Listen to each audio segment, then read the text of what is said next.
Welcome to Soni Irabor Live. Well, tonight we have two guests. The thing is, Nigeria has become a very special case study, and survival is the issue. The survival of the smartest, the fittest, or the strongest. Well, I would rather stay with the survival of the smartest. And our first guest today is in a business that is unusual for a very pretty lady like her. Is the business of recycling. And as she's going to introduce herself properly, but her name is Mariam Lawani. Mariam, welcome to the show. Thank you, Soni. It's nice to be here. Thanks for having me. So I said you were going to introduce yourself. Can you introduce yourself a bit more than I did? Okay, my name is Mariam Lawani. I'm the founder and current CEO of Greenhill Recycling Limited, a social enterprise and recycling company here in Lagos, Nigeria, that makes waste a currency. We like to say waste is a currency at Greenhill Recycling. And what that means is that we create opportunities for people, especially those living in indigent communities, to be able to capture value from everyday waste that they generate.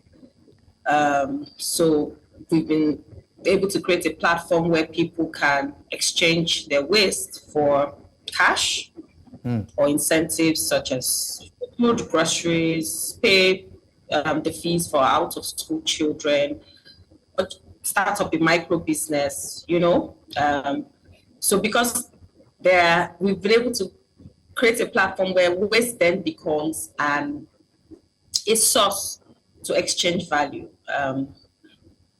That's why we say waste is a currency at Greenhill. I started this in 2016. When? And 20 what? 2016, officially, Wow. Greenhill Okay. Recycling was Right. registered in 2016. Well, okay. So it's been The Nigerian quite a journey, The Nigerian economy, has started playing its game since that time. Nigerians were getting used to how to survive in a very stringent economic situation like that of Nigeria. So with the dollar value dropping against the naira, or rather the dollar rising against the naira, what do you think would be the best option for somebody who doesn't know this business like you going into it now? Recycling. It's really strange, isn't it? Well, not really. I wouldn't say recycling is strange. It's as old as our forefathers, but just doing it formally is what you would say is innovative, right? I'm sure, Uncle Soni, you've seen people growing up as a young boy. You see those people that come around, to collect bottle caps or, different items, right? So recycling is as old as our forefathers. We have just started doing it formally. So it would depend on, given the current economic situation, it would depend on how somebody who wants to get into this business intends to break into the business, what entry points they want to come into. First of all, there are a variety of recyclable materials that you can potentially earn value from, whether it be your regular plastics like your beverage bottles or water bottles or water sachet or used beverage cans or cartons or electronic waste or, or even fabric, So there are lots and lots of different types of recyclable items. But 20 years ago. It would then mean that you would begin. Yes, 20 years ago, we didn't have this kind of business, especially when we look at the white-collar business, lawyer, doctor, engineer. Now you're saying recycled business, waste management of sort, or waste to wealth. Let me hear more of that. It's interesting. Yeah, so 20 years ago, it wasn't formal. There's always been recycling. It just wasn't formal, right? And it's a big industry, accounting for close to like $40 billion. Really? Even plastics alone. Oh, yes. Plastics alone. Looking around our immediate environment, we see all of this waste every day, indiscriminately disposed, So it would then mean that whoever wants to come into this space would first of all look within their environment. What is the type of recyclable waste that is generated, in large quantities, and how can they recover it? What are the strategies that they can deploy to ensure that this waste doesn't even get into the environment in the first place and they can capture it? And like I said, it will depend on how much you're willing to invest. There are different levels of entry. You can start off as a collector, an aggregator. You can be a mini processor, or you can play at the top of the chain where you then become an end user, in which case you then convert these recyclable materials into a final product. So it would depend on a lot of things. What the capital that they're entering with. Right. But you can be sure that it is a proper business which has potential to create a lot of economic benefits, whether it be job creation or just ensuring that people live better lives. There's ensuring that the environment is also clean and healthy. So there are lots and lots of benefits, potential benefits from recycling, in addition to economic benefits. It is a profitable business. Okay, well, let's look at the economic benefits of it and look at the way the Naira has become against the dollar and against the market. Today, well, they say the money you take to the market may not cover enough food to bring back home. Sorry? You agree? Yes. I'm agreeing with you. All right, so in that wise, how will anybody who wants to go into your kind of business, a recycling business, how will he manage himself if he doesn't have the capital outlay? That's the whole issue. What would be your advice? Truth be told, recycling is a capital-intensive business, period, right? Mm-hmm. However, it doesn't mean that you cannot begin from a certain stage. If somebody wants to come into the business and they don't have enough capital, then they have to be very innovative. They have to be very creative. They have to find creative ways to get these recyclables at little or no cost. It's interesting that people have become wiser, and there's now some value. More and more each day, there is more value that these recyclables now command or attract, right? Mm-hmm. So it would require some form of innovation from that person to be able to go to, these communities, engage them, maybe create deposits for them where they can easily drop these recyclables for them and sell to mini processors like us, right? And then eventually they can then make some money to be able to move up that value chain. But recycling as a business is capital intensive. Okay, you said something about mini processors like yours. Can you expatiate on that more? Yeah, so when I say mini processors, I mean people who don't necessarily turn these recyclable materials into a final product, but are able to add value across that chain.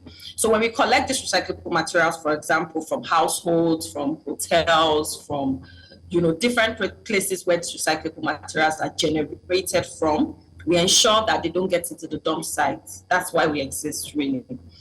When we collect them, we bring them to a processing hub where they're sorted by type, by color, labels are taken off, the caps are taken off, and then they go through a process using machines. So that's where the capital really, in addition to setting up a factory or, a collection hub, you would require some form of capital to invest in machinery to do that pre-processing for you. So we don't necessarily convert it into a new product, right? But we add value and make the processing period and time shorter for the final end users on that chain. So we're next to the guys who then convert it into new packaging, for example, new food grade packaging that could be used to package consumables, maybe like even water,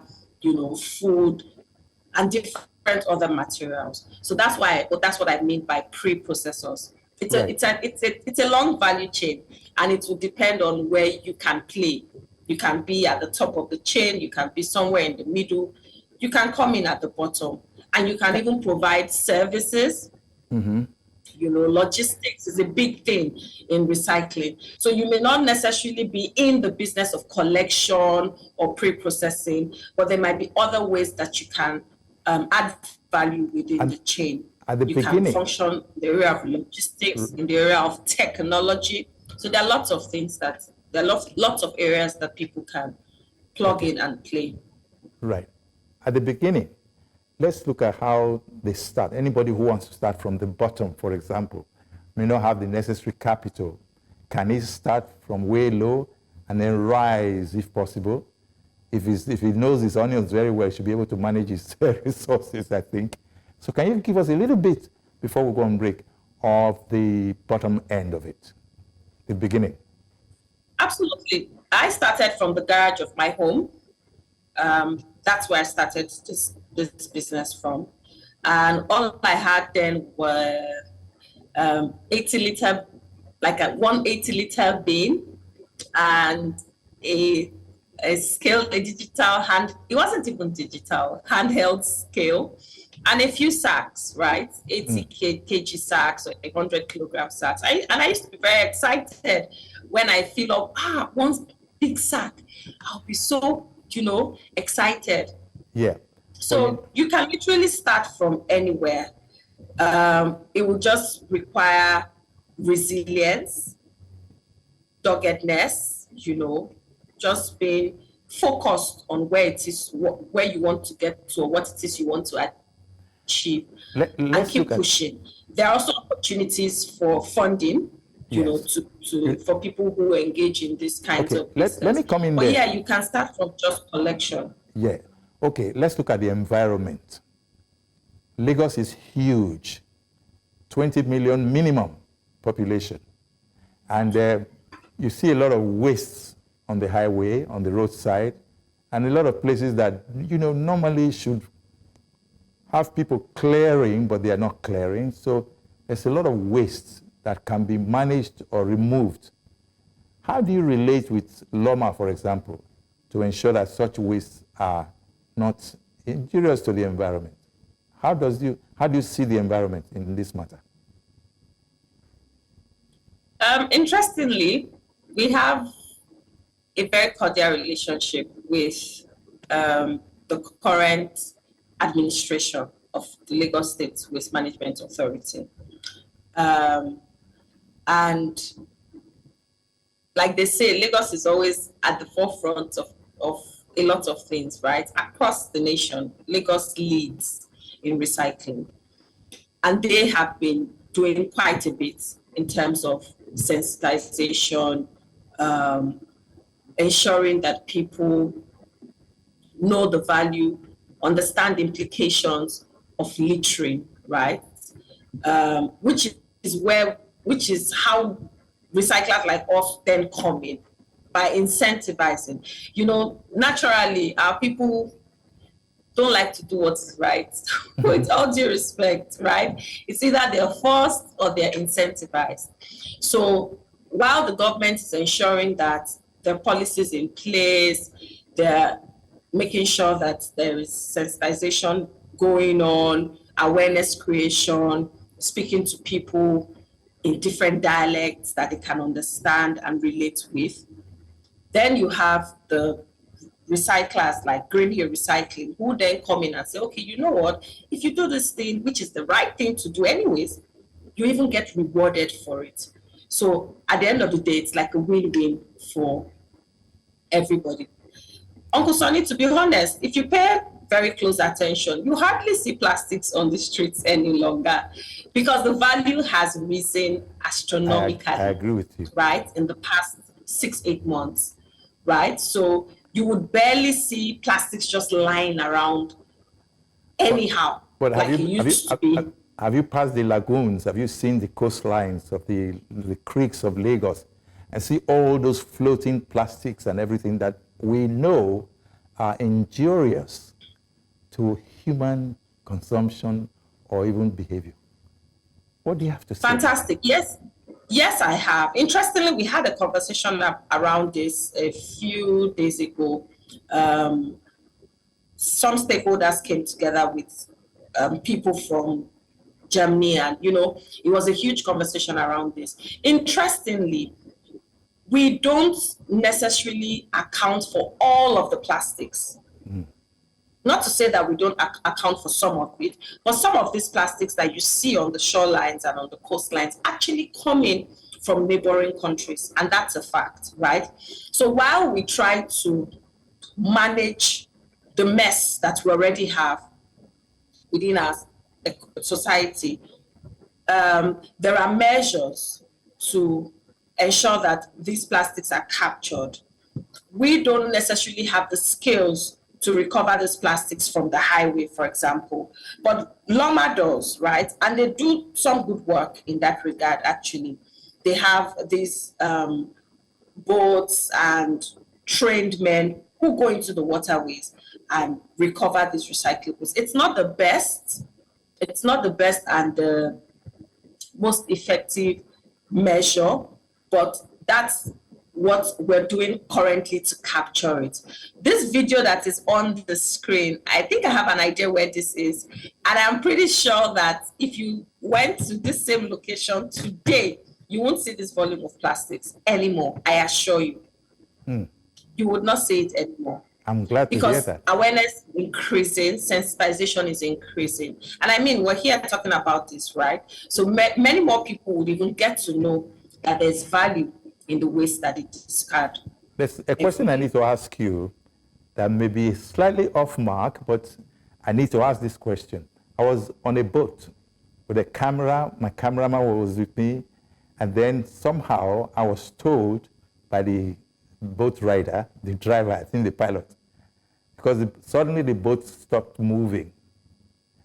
And we were in the middle of the big river, I tried not to be afraid, I'll be honest with you, but you know what happened? They moved forward, the boat didn't move. We moved backwards, the boat didn't move. Hey. And we spent about maybe 5 minutes, it was like 15 minutes, because I was trying my best not to be afraid. But when I looked at the man, the driver there, who was more, solidly in charge of the situation, and I told myself, why are you afraid, Soni? If this man can be, but he's there to save you. We all wore lifeguards. But then what I saw in the process was that I saw the water hyacinth, I saw a lot of plastics, and they were all just floating from every direction. And then I looked again, and that was in the coastline of Ikoyi. I wondered, who is managing all of these problems? I know you're saying all of these, but then there must be a relationship between you, Loma, the Ministry of Environment, and all of that. How do you create awareness that the ordinary man on the street does not necessarily just throw, is it pure water sachet, they say, on the street, and then he believes that's his job? Let him feel a sense of belonging, that he can actually reduce the element by helping out. What do you think? Absolutely. That's the ideal, right? Unfortunately, it takes a lot to change behavior. And that's one of the focus areas for Greenhill Recycling. When we started, we tried to always, engage in awareness campaigns like once every quarter, to create awareness, let people know the dangers, like you said, to their health, to their lives, for indiscriminately disposing or even burning these plastics. right? So we do that. We try to sensitize people, try to create awareness. The truth of the matter is that it has to be a continuous process. It's a cost. There's a cost attached to it, but it has to be a continuous process. We can't change behavior overnight. And this is not trying to make excuses for people who indiscriminately dispose, but we have to continue to engage all stakeholders, the government, the people who are trying to create innovative ways to manage this meanness, recyclers, the beverage producing companies who actually contribute to this waste being generated in the first place. So everybody has a role to play. Everybody has to continue to engage, has to continue to sensitize people. So we do some of these things. Interestingly, on the 4th of December, on the 4th of December, we would be joining CNN. CNN has this Call to Earth campaign where, they try to create, they get companies or organizations who engage in practices that keep the earth clean, right? And this year, on the 4th of December, we're going to be having an event that would further create awareness, sensitize people. We always also try to speak to the young children. You want to also change the behavior, catch them young before they get to the stage that we are at now. All of these things that you describe are events that have happened over the years, right? Over the years of people behaving badly. So how do we change? How do we put a halt to that chain? We go to the younger generations and try to, change their perspective, help them to know better. I always say if people know better, they will do better. So it's just continuously engaging on several platforms, go on the streets, come on TV, go on radio, just continue to tell people what the benefits are. Okay, and well, incentivize them. One more question before you go. The value chain is very important, but it also helps if people can believe in it and also try their best. So use that as a basis for showing up so that the Naira can, come up a bit. Do you think this business can enhance the prospect of Naira evaluation or Naira valuation? Not devaluation, but valuation. Absolutely. Interestingly, recycling has foreign exchange potential. Mm-hmm. Like you can literally earn FX through recycling legitimately, right? There's a high demand both locally, because that's what we want to do. We want to make sure that the waste that we generate locally are processed locally and used locally, right? To meet different, demands, to create jobs, to meet all of the demands locally. However, there is also a very big market internationally for this product, right? And that's why you see some of the foreigners, a lot of foreigners come into the country and they focus on this business, right? So yes, it is an opportunity to actually improve the economy, to earn foreign exchange, both for the government and for the recyclers. So, I think for me, we haven't even scratched the surface. This industry is going to blow up even much more next year. Interestingly, in Lagos State alone, there are now 3 bottle-to-bottle recycling facilities, right? And that's a huge market. That just opens things up, right? Data has it. If you want to capture about 10 tons, about 10, 20 tons of recyclable materials from the environment, you're potentially creating between 30 to 40 jobs, because people work across that value chain, either as collectors or sorters or drivers or balers, or even, comms, admin, managers. supervisors. I mean, we have master degree holders within our staff, so it's no longer that dirty business as people used to see it. People used to associate recycling with dirt. It is not. That's a very wrong assumption. So, I mean, to answer your question directly, yes, I know that. I don't think I know that there's a lot of potential in the business, and there are lots of opportunities to create value both nationally, and to even improve the economy. Remember what I said, it's about $40 billion. It's a $40 billion, business, and that opens up opportunities both for local and foreign investors. Thank you very much, Mariam Lawani. Thank you a lot for making, creating hope for the young ones and for those who are aspiring to be like you in this kind of business. Thank you again. Bye-bye now.